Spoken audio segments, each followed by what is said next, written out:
Good morning. Lecture 2 ની અંદર આપણે જે પોઈન્ટમાં હાલ નિર્દેશ કરવાનો જોયો એના એક પોઈન્ટ આગળ કન્ટિન્યુ કરીએ.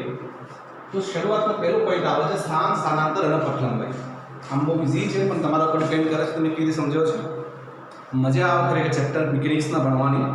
હાર્ડ પડે થોડાક, પણ જો તમે ડિટેલ્સમાં ડીપમાં લોજિક સમજી લેશો તો તકલીફ નહીં પડે. ઓકે, હવે તારું સ્થાન નક્કી કરવું છે, સ્થાનાંતર નક્કી કરવું છે, પટલંબાઈ નક્કી કરવું છે. એના માટે સૌથી મેઇન જે નેસેસરી કન્ડિશન છે એ છે એ સંદર્ભ અક્ષ અને સંદર્ભ બિંદુ. મતલબ તમે જ્યારે પણ કોઈ પદાર્થનું સ્થાન નક્કી કરવા માંગતા હોય તો તમારે બે વસ્તુ નક્કી કરવી પડે. એક સંદર્ભ અક્ષ નક્કી કરવી પડે, એક સંદર્ભ બિંદુ. હવે તમે કહો સાહેબ સંદર્ભ અક્ષ તરીકે શું છે?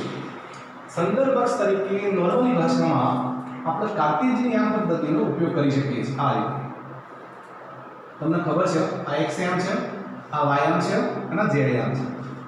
તો આપણા માટે કાર્ટેશિયન યામ પદ્ધતિ છે. તમને ખબર છે કે બીજી પદ્ધતિ પણ આવે છે r થીટા ફાઈ, જે નળાકારી યામ પદ્ધતિ છે. પણ હજી લગભગ તમે નળાકારી યામ પદ્ધતિ વિશે એટલા વાકેફ નહીં હોય, તમે ભણ્યા નહીં, તમે કાર્ટેશિયન યામ પદ્ધતિ ભણાવો છો. એનો મતલબ એ થયો કે તમે કોઈ પણ પદાર્થનું સ્થાન નક્કી કરવા માંગતા હોય તો તમારા પદાર્થનું સ્થાન સંદર્ભ અક્ષના આધારે નક્કી કરવાનું. હંમેશા સંદર્ભ પથકરના મતલબ સંદર્ભ જે અક્ષ છે એ તમે કઈ અક્ષ લીધી છે? યાદ રાખો, સંદર્ભ અક્ષ તરીકે તમે કઈ યામ લીધી છે? કાર્ટેશિયન યામ પદ્ધતિ. તો આપણા ચેપ્ટરની અંદર જ્યારે પણ કોઈ પદાર્થનું સ્થાન, સ્થાનાંતર કે પટલંબાઈ નક્કી કરવાની હશે તો હંમેશા સંદર્ભ અક્ષનો ઉપયોગ કરશું. પ્રશ્ન 2 છે સંદર્ભ બિંદુ. સંદર્ભ બિંદુ એટલે યામાક્ષનું જે ઉદ્ગમ બિંદુ હોય, સોરી, જે યામાક્ષ પદ્ધતિ છે, યામાક્ષ પદ્ધતિનું જે ઉદ્ગમ બિંદુ છે એને સામાન્ય રીતે સંદર્ભ બિંદુ તરીકે લેવાનું. તો અહીંયા આ યામાક્ષનું ઉદ્ગમ બિંદુ કહેવાય છે. અને આ ઉદ્ગમ બિંદુ એટલે આપણા માટે કઈ બિંદુ થશે? અહીંયા સંદર્ભ બિંદુ. તમે કહેતા હશે આનું એટલું બધું ઇમ્પોર્ટન્સ છે, જો ઘણો તો ઇમ્પોર્ટન્સ છે, ના ઘણો તો ચાલે, કોઈ એટલું ઇમ્પોર્ટન્સ નહીં. માની લો હું તમને કોઈ કણ છે P, આ કણ છે P, કણ P નો x યામ છે x1 અને કણ P નો y યામ છે y1. ઓકે, હવે તમને હું પૂછું કે આનું સ્થાન કયું છે? તમે શું કહેશો? x1 y1. યામ પદ્ધતિમાં આલેખમાં તમે ઘણા વખત ઉપયોગ કર્યો હશે. ધારો કે x1 ની જગ્યાએ 5 હોય અને y1 ની જગ્યાએ 2 હોય તો આપણે એ કિંમત શું લખીએ છીએ? phi2. આ phi2 શું છે? x1 y1 શું છે? x1 y1 કણ P નું સ્થાન છે. પણ યાદ રાખો, કણ P નું સ્થાન એટલે આ x1 લખ્યું. x1 મતલબ ક્યાંથી અંતર થાય? તમે ક્યાંથી અંતર x1 કહો છો? આ x1 લખ્યું, ધારો તમે અહીંયા લખી દીધું x1, પણ x1 મતલબ અંતર ક્યાંથી નક્કી કર્યું? આટલું લખ્યું. આ x1 છે. સંદર્ભ બિંદુથી આ અંતર છે સંદર્ભ અક્ષ પર, એને x1 કહો છો. સંદર્ભ બિંદુથી આ અંતર છે એને તમે y1 કહો છો. તો મતલબ તમે અંતર અહીંયાથી નક્કી કરો છો. એ બિંદુ કઈ બિંદુ કહેવાય? સંદર્ભ બિંદુ કહેવાય. વાસ્તવની અંદર આપણને અંતર સ્થાન નક્કી કરવા માટે અહીંયા સંદર્ભ બિંદુનો જ આવડે છે. એટલે તમને તો કોઈ નવું લાગશે જ નહીં. તો એક કોન્સેપ્ટ છે જેના આધારે તમે કામ કરી શકશો. ઇન શોર્ટ મારે એટલું જ કહેવું છે કે સંદર્ભ અક્ષ હોય કે સંદર્ભ બિંદુ હોય. સંદર્ભ અક્ષ મતલબ યામ પદ્ધતિ જે આપણી સાદી કાર્ટેશિયન છે, અને સંદર્ભ બિંદુ મતલબ તમે ઉદ્ગમ બિંદુનો યુઝ કરી શકો છો. હવે મારે અહીંયા જે તમને સમજાવું છે એ ચર્ચા કરીએ. જુઓ, બેઝિકલી હું જે સમજાવવા માંગુ છું એ તમને આવડતું જ હોય છે, છતાંય આપણે એક રિપીટ કરી લઈએ કે આપણે અહીંયા સૌથી પહેલો પોઈન્ટ સ્થાન સમજવાનો પ્રયત્ન કરીએ. સ્થાનનો મતલબ શું છે? સ્થાનને ઇંગ્લિશમાં શું કહેવાય? પોઝિશન કહેવાય. પોઝિશન, સ્થાન. અહીંયા મેં ઇંગ્લિશ વર્ડ લખેલા જુઓ, ડિસ્પ્લેસમેન્ટ, પટલંબાઈ મતલબ ડિસ્ટન્સ, અને સ્થાનનો મતલબ શું થશે? પોઝિશન થશે.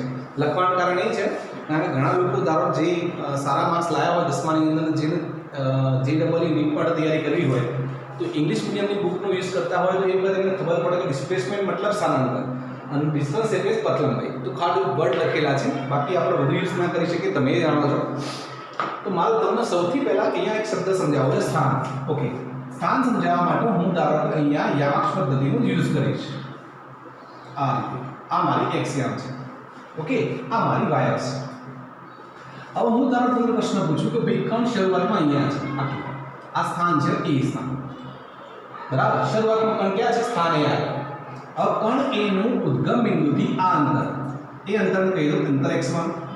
कारण क्या अंतर है x1 अंतर है ओके अब હું તમને પૂછું કે ભાઈ તમારી કાર શરૂઆતમાં કયા સ્થાન ઉપર છે અહીંયા તમને પ્રશ્ન પૂછે કે હું તમને પહેલાથી કહું છું તમારી કાર શરૂઆતમાં સ્થાન A આગળ છે હું તમને ક્વેશ્ચન પૂછું કે ભાઈ તમારી કાર ક્યાં છે તમે જવાબ શું આપશો કે સાહેબ અમારી કાર શરૂઆતમાં સ્થાન A આગળ છે તો તમે ખોટા પડશો ફિઝિક્સની ભાષામાં ખોટી વસ્તુ છે તમારી કાર x1 એ સ્થાને છે ના કહેવાય તમારે શું કહેવું પડે કે શરૂઆતમાં અમારી કાર એ x1 અંતરે છે એ બિંદુ મતલબ કેટલા અંતરે x1 અંતરે x1 અંતર નક્કી ક્યાંથી કરો છો સંદર્ભ બિંદુથી નક્કી કરો છો ભૂલતા નહીં ક્યાંથી નક્કી કરો છો સંદર્ભ બિંદુ O થી નક્કી કરો છો ઓકે થોડાક સમય બાદ કાર ગતિ કરી પહોંચી અહીંયા B સ્થાન આગળ અહીંયાથી ગાડી આટલી ગતિ કરે છે આપણી કાર ક્યાં પહોંચે B સ્થાન આગળ તો હવે અહીંયાથી આટલું અંતર કેટલું થાય છે ધારી લો હું અંતર કહી દઉં x2 અંતર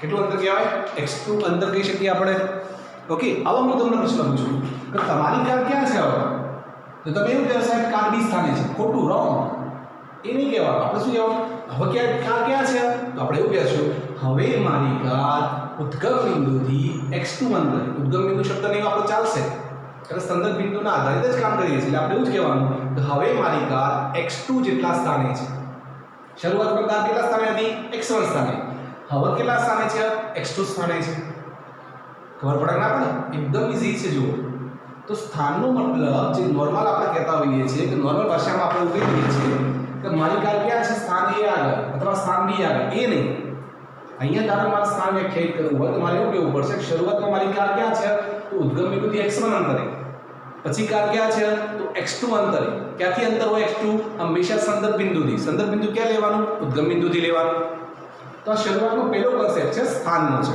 ઓકે એના પછી સેકન્ડ કોન્સેપ્ટ લઈએ આપણે સેકન્ડ કોન્સેપ્ટ એ સ્થાનાંતરનો છે હવે સ્થાનાંતરના શબ્દ ઉપરથી જ ખબર પડી જાય સ્થાનાંતરનું મીનિંગ શું હશે સ્થાનાંતર ઉપરથી જ આપણને ખબર પડી જાય સ્થાનાંતરનું મીનિંગ શું હશે સ્થાનાંતર મતલબ સ્થાનમાં થતો ફેરફાર સ્થાનાંતરનો મતલબ સ્થાનમાં થતો ફેરફાર છે સ્થાનાંતરનો મતલબ સ્થાનમાં થતો ફેરફાર છે હવે એ કેવી રીતે વ્યાખ્યાયિત કરી જુઓ તમારી કાર શરૂઆતમાં ક્યાં હતી જસ્ટ એક ઉદાહરણ આપું જુઓ t = 0 સમય કાર અહીંયા છે અને t = t સમય કાર B આગળ છે તો તમારી કારનું પ્રારંભિક સ્થાન કેટલું તમે તો કે સાહેબ કાર શરૂઆતમાં x1 સ્થાને છે એ સ્થાને છે એવું હું નહીં કહીશ x1 સ્થાને છે કાર t = t સમય અંતિમ સમય ક્યાં છે x2 સ્થાને છે મતલબ સ્થાનાંતરનો મતલબ અહીંયા ડેફિનેશન પ્રમાણે લખીએ તો આ રીતે લખાય સ્થાનાંતર મતલબ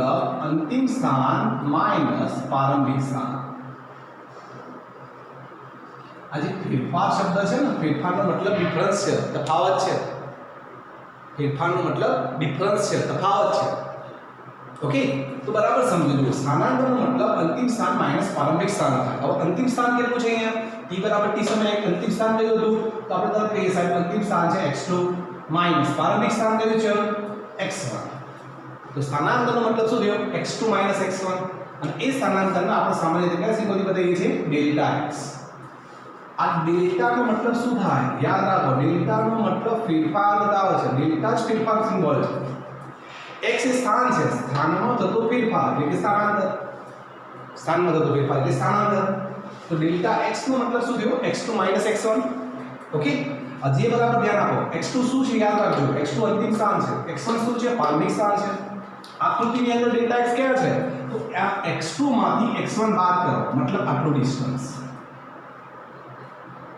આ ડિસ્ટન્સ આ જે ડિસ્ટન્સ છે એ તમારા માટે ડેલ્ટા x છે જે સ્થાનાંતર કહેવાય આઈ હોપ સમજતા હશો એકદમ ઈઝી છે બરાબર તો સ્થાનાંતર એ સામાન્ય રીતે x2 - x1 થી ડિસાઈડ થાય છે ઓકે આ સેકન્ડ પોઈન્ટ હતો લાસ્ટ થર્ડ પોઈન્ટ એ પથ લંબાઈ છે પથ લંબાઈ એટલે આપણે જે સાદી ભાષામાં સમજીએ છીએ પદાર્થે જે કાપેલ અંતર છે એ અંતરને સામાન્ય રીતે પથ લંબાઈ કહેવાય પદાર્થે જે અંતર કાપ્યું હોય એને પથ લંબાઈ કહેવાય તો આ એકદમ સિમ્પલ પોઈન્ટ છે જુઓ પથ લંબાઈનો પોઈન્ટ ઇમ્પોર્ટન્સ નહીં એટલો બધો સમજણ પડી જાય એવો છે જે અંતર કપાય એ અંતરને પથ લંબાઈ કહી દેવાનું સ્થાનાંતરનો મતલબ સ્થાનમાં થતો ફેરફાર છે જેને ડેલ્ટા x = x2 - x1 કહીએ છીએ કેટલા સમયની અંદર થયું તો તમે કહી શકો છો શરૂઆતનો સમય 0 હતો, નાનો સમય t છે, મતલબ સમયગાળો કેટલો થયો? t જેટલો સમય થાય.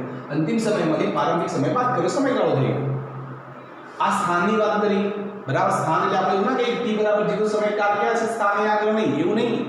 t બરાબર 0 સમય કાળ x1 સ્થાને છે, t બરાબર t સમય કાળ x2 સ્થાને છે. એક કોન્સેપ્ટ આવડતો હોવો જોઈએ. આઈ હોપ કે તમે સમજી શકતા હશો. બહુ ઇન્ટરેસ્ટિંગ પોઈન્ટ છે, સ્થાન, સમાંતર અને પટલંબાઈ. ઓકે, આ જસ્ટ એક ઇન્ફોર્મેશન છે.